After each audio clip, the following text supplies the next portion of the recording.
Hi, this is Christian Baker from christianbaker.net and the Achieve podcast. Today I have the pleasure in bringing you my good friend, Paul Webb, lifestyle and success coach. So Paul, welcome to the Achieve podcast. Christian, thank you very much. It's a pleasure to be here, my friend. It's always good to chat with you, Paul. And I've asked you on today because I just want you to be able to share some of your thoughts, some of your insights to help people who just want to be the best version of themselves, to achieve their personal best, to achieve success. And given that you are a success coach, and I know you've worked with a lot of people from all walks of life, how important do you think mindset is when it comes to success? Let's start off with a small question. Yeah, let's start off with a really small one, right? Primacy, right?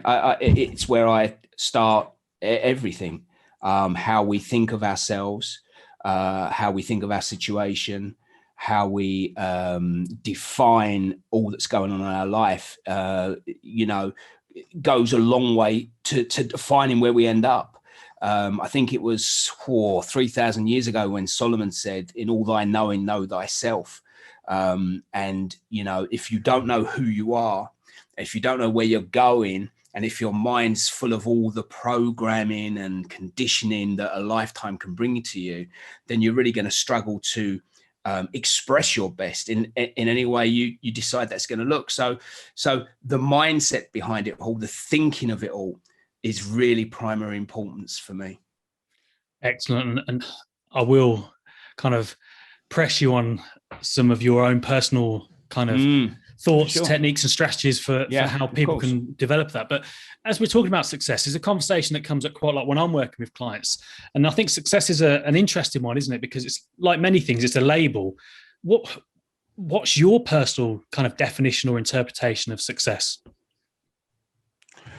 I like, you know me, Christian, I like simple, right? We can make this whole coaching game, this whole therapy game, whatever you want to call it, right? We can make it as complicated as we want. We can use big words, we can hide behind qualifications, we can do whatever we want. But at the end of the day, people like simple. Yep. If you make things very, very simple, people understand it, and more importantly, people can implement it. So my definition of success is a simple one. I actually like two, right? I'll give you two here. Earl Nightingale, I heard him once say on a recording that success is a progressive realization of a worthy ideal. I love that. Progressive one. As just stepping towards it, of a worthy ideal. Ideal was defined to me as an idea you fall in love with.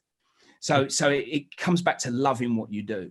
And my definition is waking up full of energy, ready to get going. If you can get up in the morning and go, yes, let's go. And the things that you're doing, the conversations you're having, the relationships you're in, the work you're doing brings you that joy, that bliss, that uplift, then you're successful. And it doesn't matter what it is. It can be sleeping in the streets. It can be driving a bus. It can be, running a multi national company. It really doesn't matter what it is.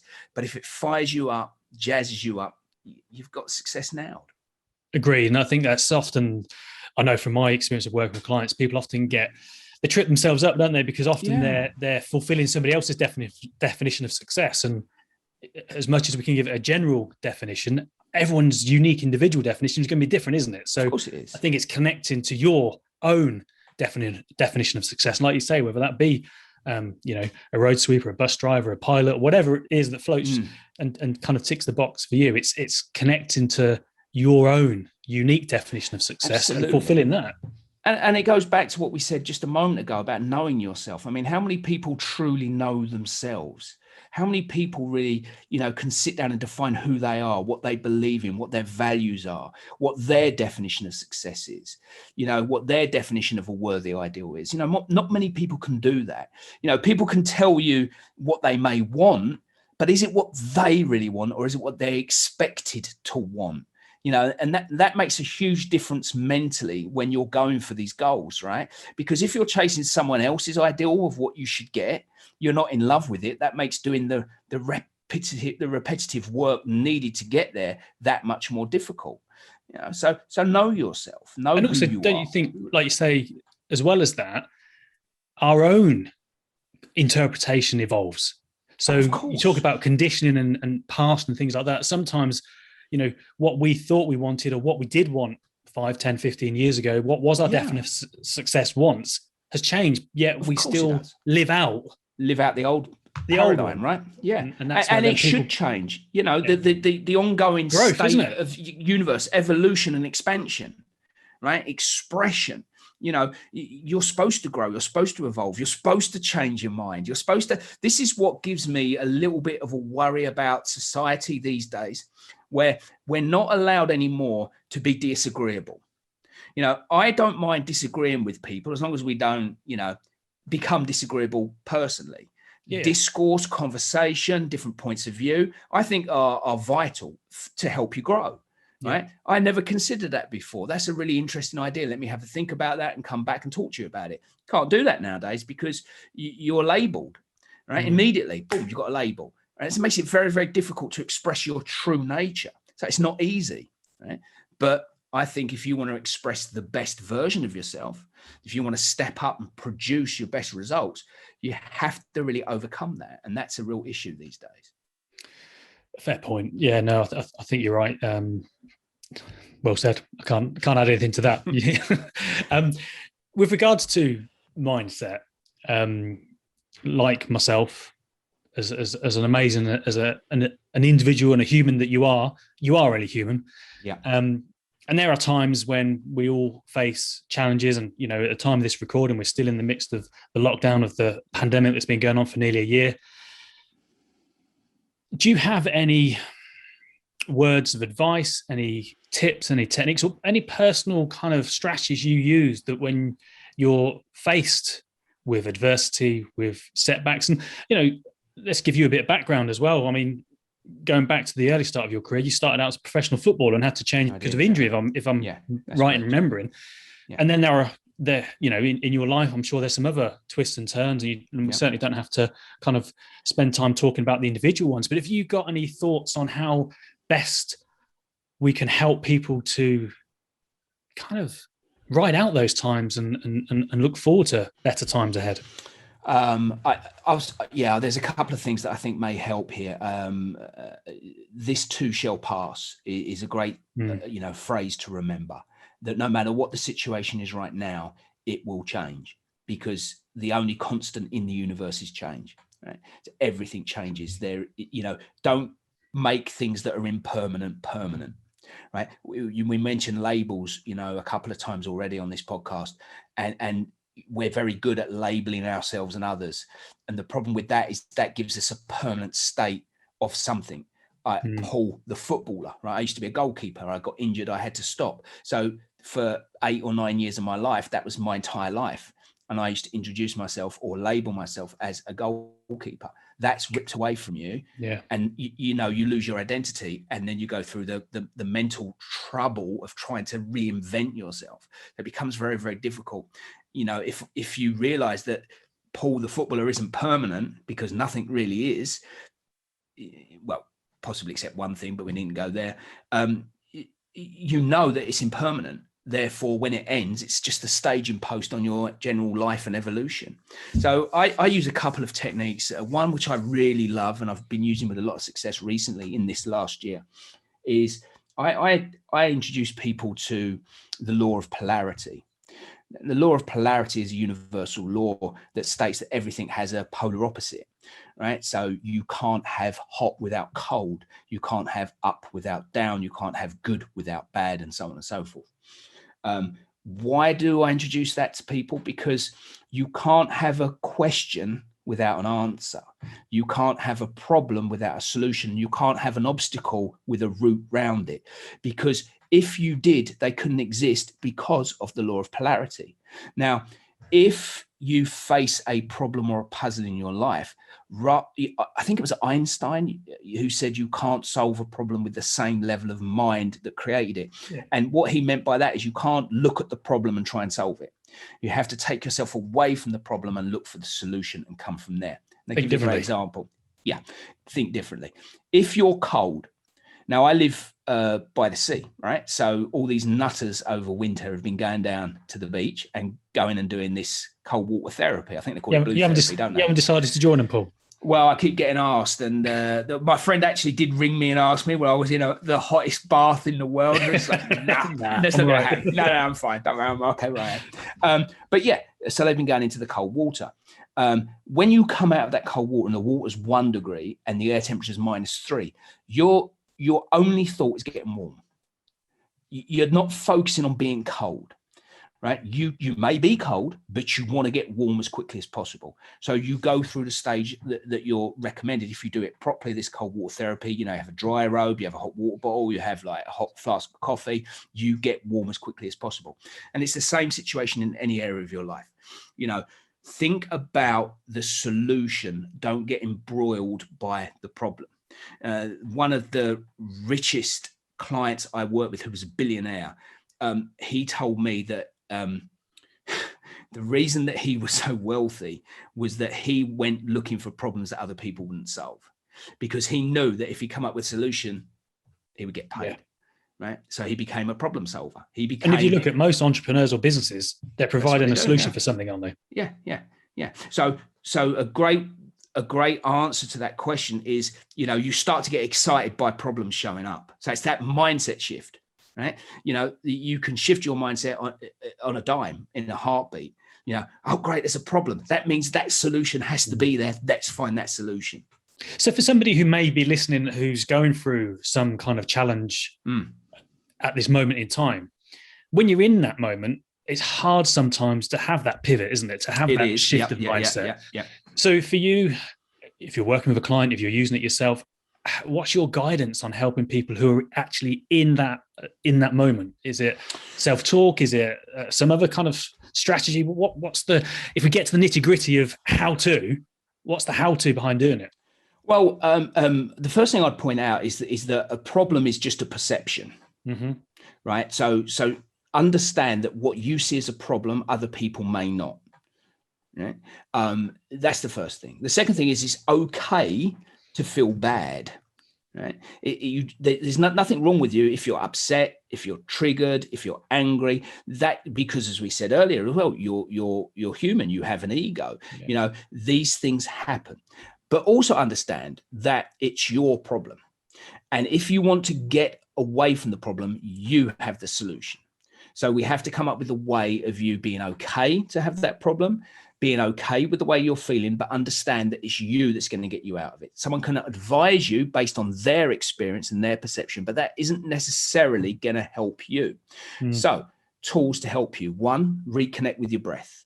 Usually when you feel that there's a problem, you get stressed. When you get stressed, you go into a fight or flight response, which means stress hormones pump adrenaline, noradrenaline into your bloodstream. These hormones fly around and they shut down your prefrontal cortex, your logical, creative, imaginative thinking. So you get trapped in this reactionary type of behavior. Not the best place to be solving solutions. Not the best place to solving solutions. So again, you have to be, as Einstein said, you have to have a different mind. So you have to get out of that reptilian brain into the modern brain, the prefrontal cortex, where all the creation happens. Yeah. And you have to then calm down. So you need to have something that slows you down, right? So usually if I'm dealing with a client who's in this state, I'll slow down how I speak because I want them to start to calm down.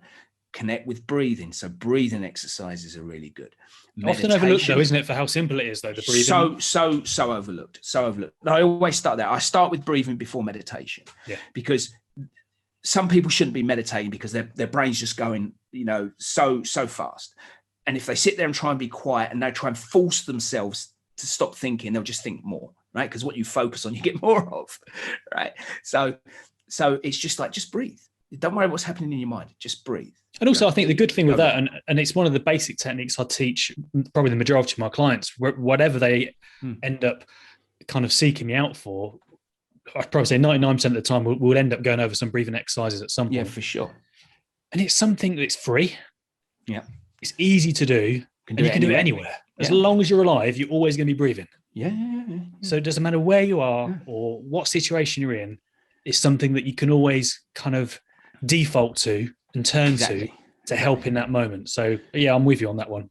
And you can see where, one of the things I do, I'll let you into a little secret. When I have, conversations with people, prospects for clients or just people in general, as that I start to talk to them, one of the first things I do is I look at how they're breathing. Right. And if they're in that shallow type breathing, it's, again, you just slow the conversation down. I do it in the supermarket. I do it while I'm waiting in a queue for a coffee at the moment, because we're not allowed in the shops just yet.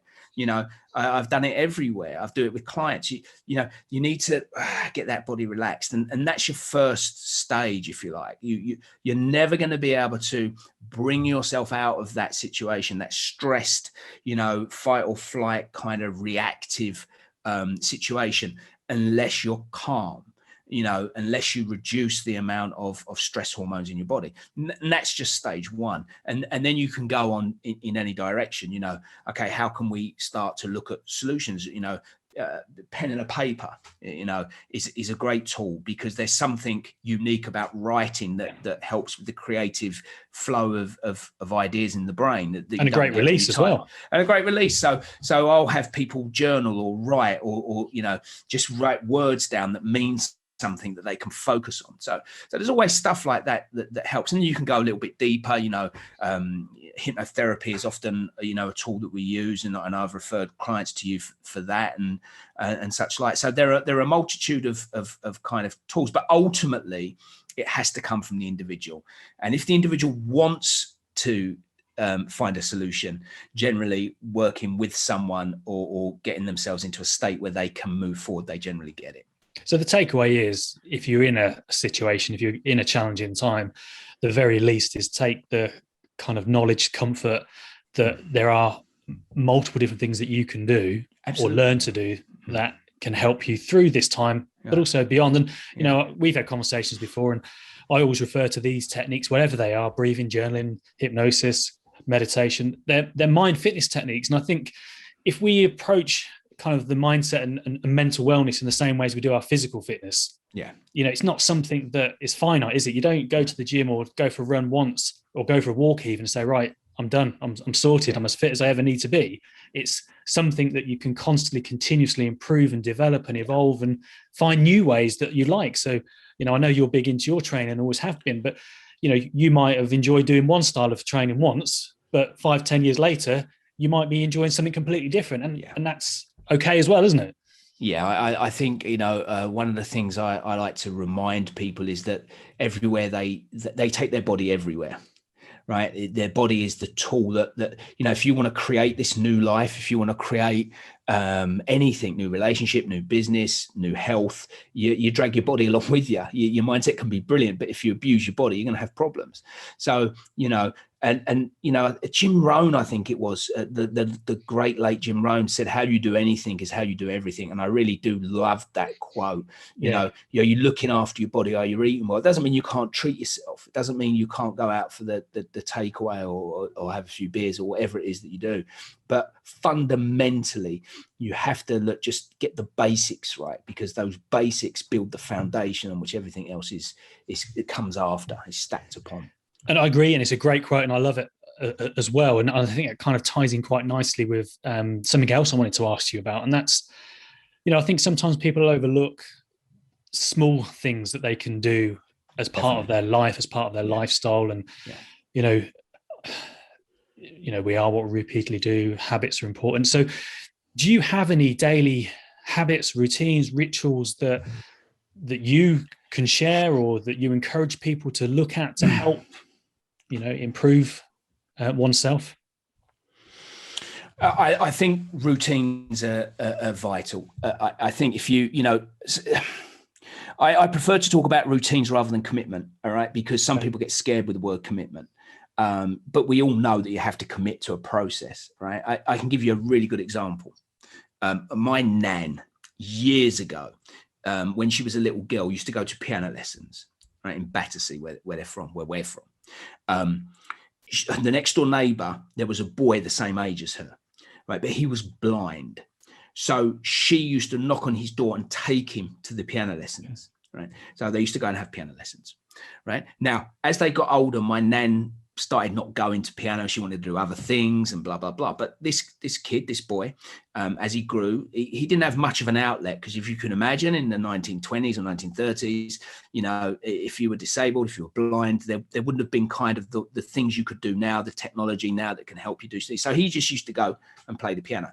So he used to go and study the piano. When he got home, he played the piano. He played the piano all the time. He worked out where everything was and got it. He went on to, his name, was George Shearing.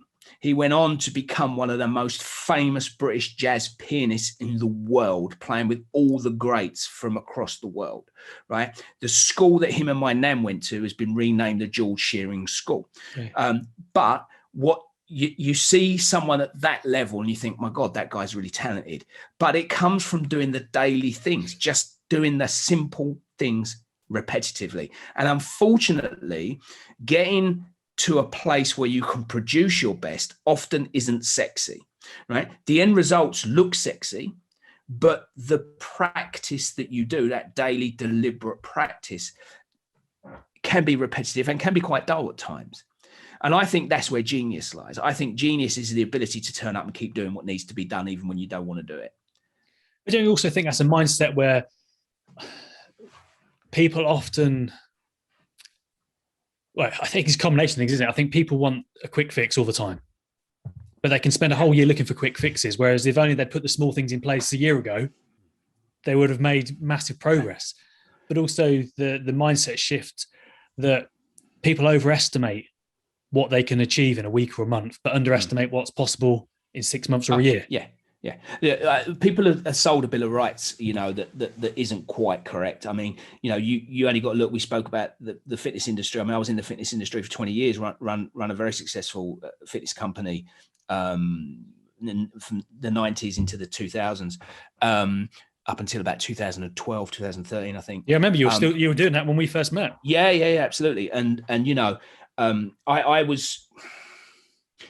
not going to say I was really smart in coming up with this concept, because I kind of fell into it. So I'm going to be honest with you, but combining the mental side and the physical side was a real winner for me, because what we did is we changed people's mentality whilst we were training them, right? Because it never was about the short-term 8-week or 12-week program. All right. Now you can do really well over a couple of months if you really train hard, you know. And I've worked with professional athletes, like fighters, for instance, and their training camp is 8 weeks. Yeah. Right. So you go from a state of not training to peak performance to fight someone in a world title fight in 8 weeks. So, you know, if you're willing to put the work in, you can have a massive change. And there's a big foundation in place as well, isn't there? Yeah. And you got to remember that fighter's had years and years of experience in fighting and training. So they're a little bit different. And genetically, they're slightly different as well, because they're professional athletes. So, you know, anyway. But for the majority of people, it's a process. And you need to fall in love with the process rather than trying to fall in love with the end result. Yeah, have that goal, have that desire to do it. But the burning desire is what you do every day. And that's the success. We spoke at the top of the show, you know, what is the definition of success? How about this? You get up every morning and the first thing you do is take you in the direction of where you want to go. That's successful. And I think also it's also important because so many people fixate on the end result, the outcome. And because they haven't changed en route to it, they get there and they're often disappointed. So let's use a classic example of if I'm working with someone who's looking to lose weight, for example. Maybe it's for a holiday, maybe it's for an occasion, maybe it's for the summer.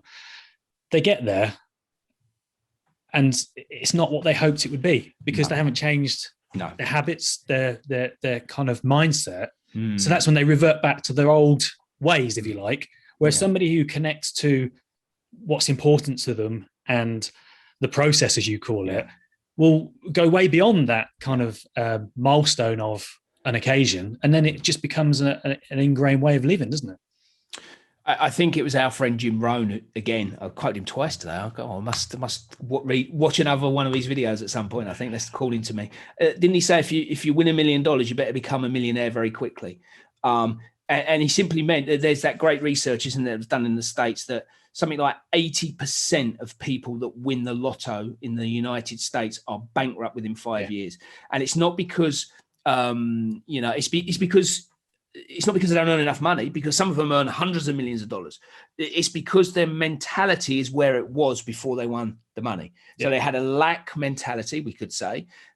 They won a lot of money, and that lack mentality didn't grow into an abundance mentality, an abundance mindset. And so they just took the same behaviors, but at a vastly amplified rate, because now you've got millions of dollars in the bank. It amplifies what you do to a real considerable amount. And so they just lived the life they were living, but a vastly, more amplified way. And that causes their loss of money into bankruptcy. It happens in the UK. You see it all the time. Yeah. And your mindset sets everything. What you think about yourself, the way you talk to yourself and to others. I mean, we have this habit of talking to ourselves in ways that would never let anyone talk to other. I was talking to a friend of mine who keeps calling himself an idiot. And it's like, will you stop saying that? Just think, if I kept calling you an idiot, what would you say? Yeah. So we have to be guarded. The mind's always listening, isn't it? Yeah, it really, really is. And we have to change our level of consciousness in order to achieve our goals. And we do that by repetition. I hate to keep saying it because it's not sexy, but it's that repetition. You do it every day. You turn up every day. And if you want to train and lose weight, you're dieting every day. You're watching your caloric intake. You're doing the exercise, even if it's only walking around the block, but you still have to get out of bed, put on your trainers and go. And start, and continue. And it can be just a small amount. It can be just a little bit at a time. It doesn't have to be huge shifts.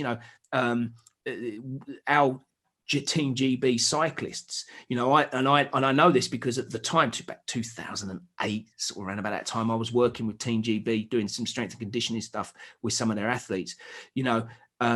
Sir Dave Brailsford, they was doing the marginal gains for the cyclists, and it was the smallest thing. Will change the gearing by 1%.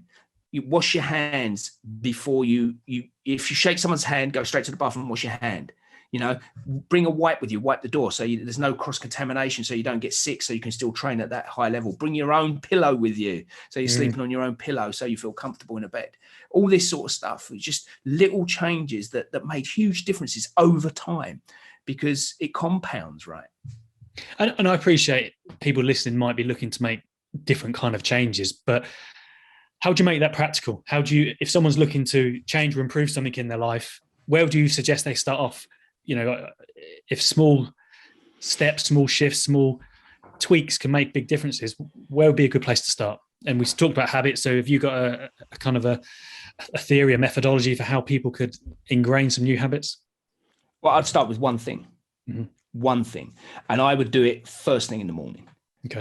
I would do the one thing first thing in the morning that takes you closer to where you want to go. And then when that's ingrained, and there's various bits of research about habits. I believe that there was a University of London study done by Phillipa Lally that showed 66 days as an average for your brain to wire together and then, cover with a myelin sheath, so it becomes a superconductor into the nervous system and therefore movement. It takes about 66 days for that to happen. So I think, that number's changed over the years, hasn't it? I mean, some people talk about 7, 21, 30. But the fundamental thing is you just got to do it.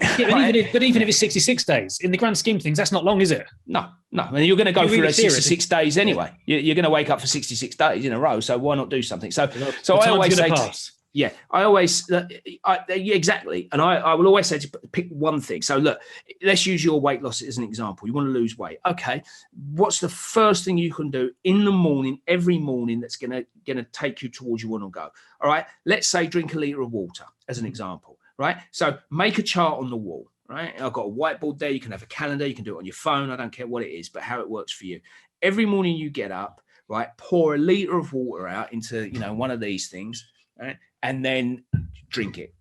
You drink it. That's it. That's your daily task, right? So your goal is to get up and pour the water in that. Done, right? And you check that off every day. So what I do with clients is I do an accountability check-in. Yep. So I'll say, this is your habit for the next 14 days. Every time you do it, just ping me a message with a tick on it, right? If I don't get that message by it, and we'll decide on a time. So if the time's like 6 a.m, that's fine. If the time's 8 at night, it's fine. But if it doesn't come at that time, where's your tick? right? Where's your tick? Where's your tick? Right. Then that's it. And then that starts it off. And then we'll go from there and we'll go through the process. But it really depends what they want to do. Yeah, sure. So again, it just gets them moving in that right direction. But I'm a big fan of doing it first thing because, what do most people do in the morning? They get up, pick up their phone, and they're straight into someone else's life. They're straight into the collective consciousness. They're straight into other people's dramas. They're going on social media, with what's been going on this past year. I mean, come on, give yourself a break. Just poof, yeah. So stay off of it for just 5 minutes and just do something for yourself. But it's like you say, it's setting the intention and the tone to the mind as to what's a priority and what's important. Of course. While you're saying it, but I've got another question for you that, whether it be from a personal perspective or from working with clients, there are times when people know what to do. Right. You may have given them this accountability. You may have identified the one habit for the next 66 days, 7 days, 14 days. What do you think is the reason why people don't do the things that are going to help them get to where they want to be? I think the pain of where they are is sometimes more comforting than the worry and the stress about where they're going. So the comfort of being where they are, the familiarity of it is more tangible than the unknown. So this is why, I suppose people stay in dysfunctional relationships, that even if everyone's saying you've got to leave that relationship, it's the comfort of being in there, as opposed to how am I going to cope on my own? What am I going to do? Blah, blah, blah, blah. That keeps people locked where they are.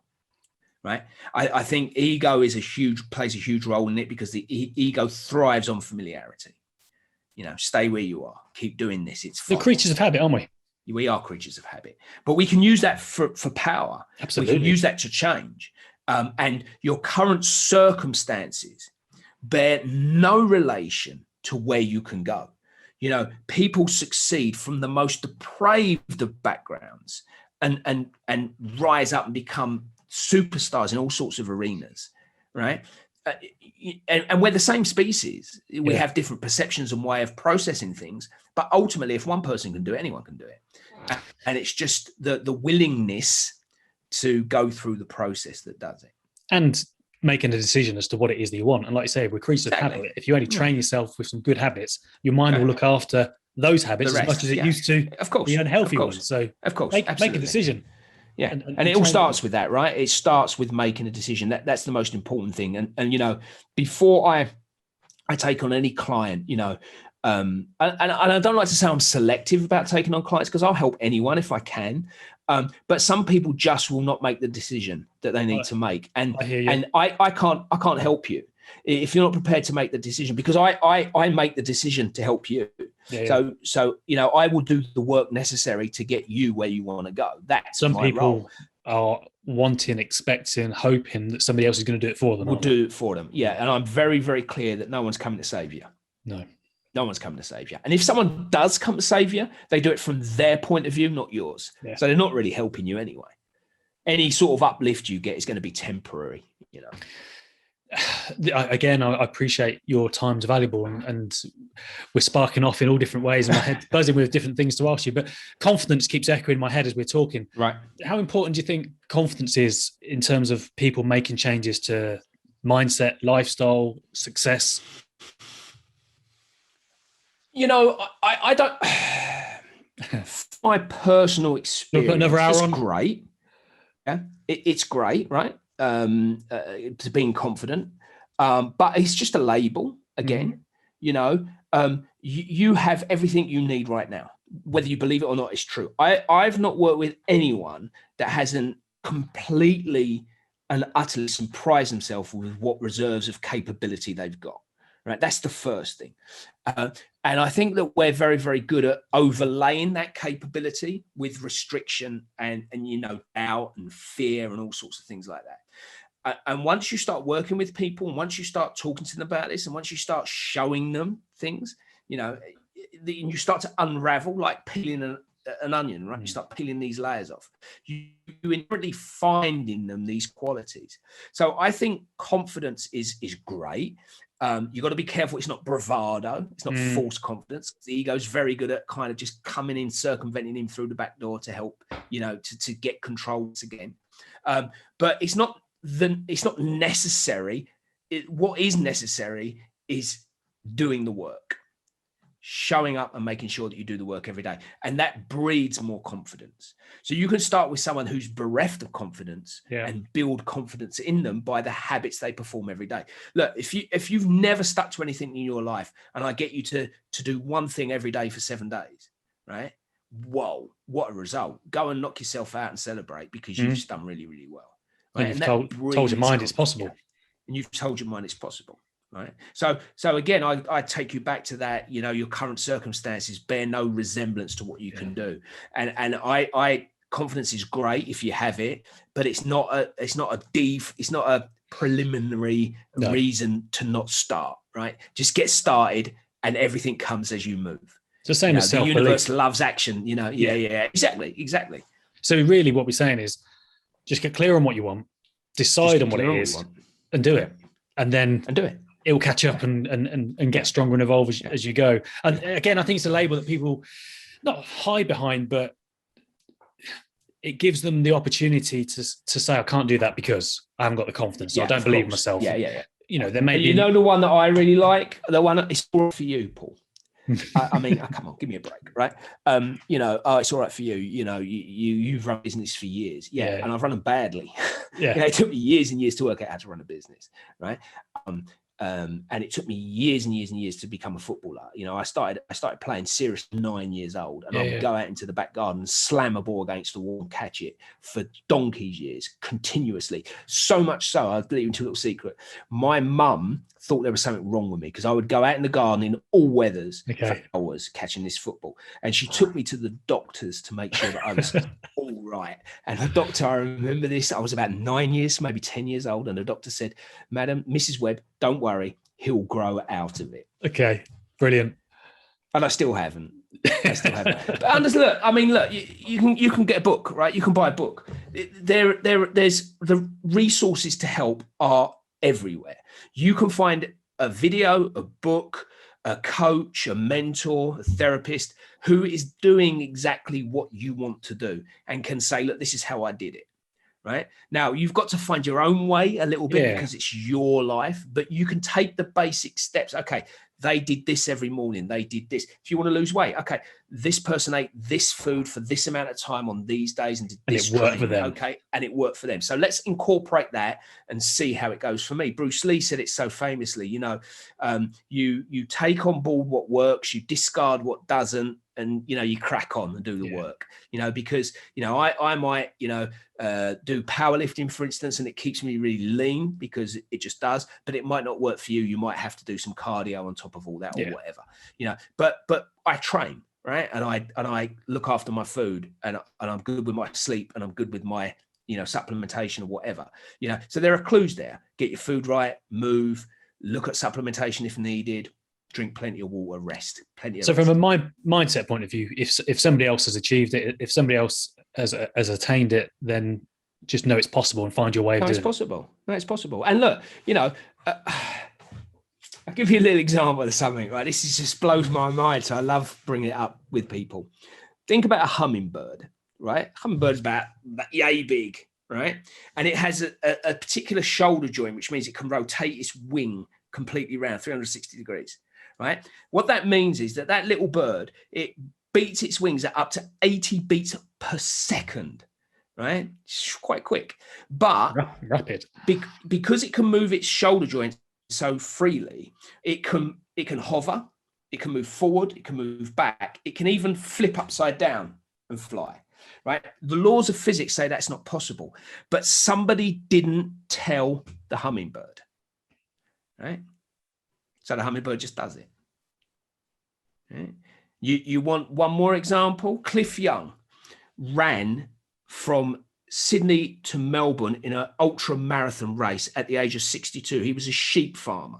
He turned up in work boots and overalls when the average age of the athlete was 30, sponsored by Nike, Adidas, New Balance, Reebok, whatever, right? It's 530 odd miles. it takes about 7 days to do, right? The average athlete runs for 18 hours a day, sleeps for 6 to run the race. No one told Cliff Young. Because he grew up on a farm where there were no tractors or machinery, they had to run to get the sheep when the weather turned, right? He would often run for 3 days straight to pick up these 2,000 sheep across vast acreage of a farm. He ran non-stop on this race, right? He was very slow. He shuffled in a peculiar way. As I say, he wore work boots. You know what? Not only did he win the race, he broke the world record because no one told him he was supposed to sleep. He just thought he was going to run there. So he just ran from Sydney to Melbourne. Power of belief, power of mindset there. Yeah. And the fact is that no one can tell you how to do something because it's you that's doing it. Yeah. They can just guide you, but you're free to make your own mind up, which is why mindset is so vital, where you have to get rid of all the doubts, where you have to change the belief system, where you have to know it's possible, not believe it's possible. Belief is a great start. The power of disbelief is great. It's what keeps us entertained going to the movies, right? You sit there and you believe what's happening on the screen. Right? And it's fabulous. And that's a great start. But at some point, you've got to go to believing, and you've got to transcend that with a knowing. And that's where the power is. Big difference. Yeah. Big difference. Paul, we could talk for ages. And I'm just mindful that time has rapidly run away of itself already today. If you could summarize or give listeners some parting kind of words of advice, encouragement, what would you like to share with them?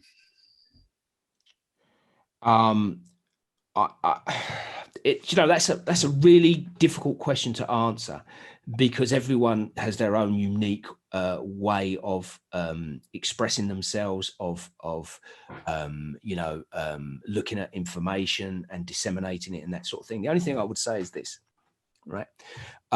You have unbelievable resources and power laying dormant within you. I know this to be true because I've dealt with thousands of clients over the years, just like you. All you need to do is take the first step. And the universe, as long as you are moving, will magically, and I did use that word, magically unfold to present you with the second step. You don't need to know how to do the whole thing just yet. You just need to know that you can. And that is the power of mindset. Well said. Well said. Couldn't have said it better any other way. Paul, for anyone listening who is new to you, is interested in what you've said, would like to see more about what you're doing, where's the best place to come and find you? I know you've got your podcast, you're active with your kind of daily musings. Where should people find you? Probably the best place to find me is on Instagram, if I'm honest. I seem to be on there most, and then you can find everything else from there. So if you check out The Real Paul Webb on that, yeah. And I'll leave links in the show notes. Paul, I've noticed on your Instagram recently, you've got a new project coming up, which sounds quite exciting. Before we go, tell me more about what you're up to now. So I've joined forces with 2 other world-class coaches. So there is myself doing the mindset. There is Ed doing the strength and conditioning and training. And there is Lucy, who's a PhD nutrition, doing the nutrition and wellness stuff. Great combo. It's a really good combo. So it's more of a lifestyle type program. So it's health, wellness, strength, mindset and performance. And we're putting all that together in a nice little cauldron and bubbling up all the spells and helping people with that. That's going to be going live very, very soon. It's called the 3 Pillars, and you'll find details of that also on my Instagram page as well. Instagram. It sounds really exciting, Paul. And I'm a massive fan of, looking at it from all those different perspectives. So if anyone's listening and that's something they're looking to improve or to change, then make sure you go and check that out. But other than that, Paul shares some really good stuff on his Instagram. So if you've liked what Paul's had to say today, then hop on over there and make sure you follow him and see what he's up to. Paul, before we finish, I like to ask my guests if they have a favorite question, mantra, quote, or affirmation that they like to use themselves. So if you've got, we've shared quite a few today, but if you've got one that you kind of live by or you like, or you've got tattooed on you, or what's your go-to?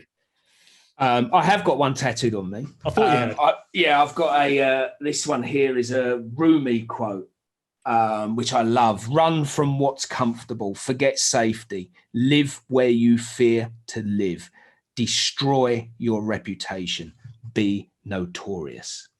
You can't beat a bit of Rumi, right? No. Fantastic. And I think that kind of really solidifies everything we've talked about today. So any others other than that one? I'll give you one more. I do love this. I've got to try and remember it now. So James Allen, who wrote As a Man Thinketh, which is one of my favorite books. And I recommend, that everyone read that book, and not only read it, study it. It's a small book, 7 chapters. You can read it in an hour. Yeah.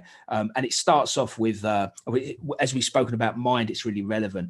He says, mind is the master power that molds and makes, and man is mind. And evermore he takes the tools of thought and shape in what he feels, brings forth 1,000 joys or 1,000 ills. He thinks in secret, and it comes to pass. Environment is but his looking glass. Sit with that, read that, study that for 30 days, and then implement. Fantastic. Paul, thank you so much for your time today. Thanks for coming on. Friend. It's always a pleasure to chat. I'm just glad we recorded this one, because we always have good conversations. Never record them, right? No. I know. So thanks, everyone listening. I hope you enjoyed that. Remember to go and check out The Real Paul Webb over at Instagram. And if you've enjoyed this, please give it a positive review, or whatever it is that you do to share the love. This has been Christian Baker from christianbaker.net and the Achieve podcast. Until next time, remember, what your mind believes, you will achieve. So believe in yourself, take action, and you can achieve the life and the goals that you want. Take care, all.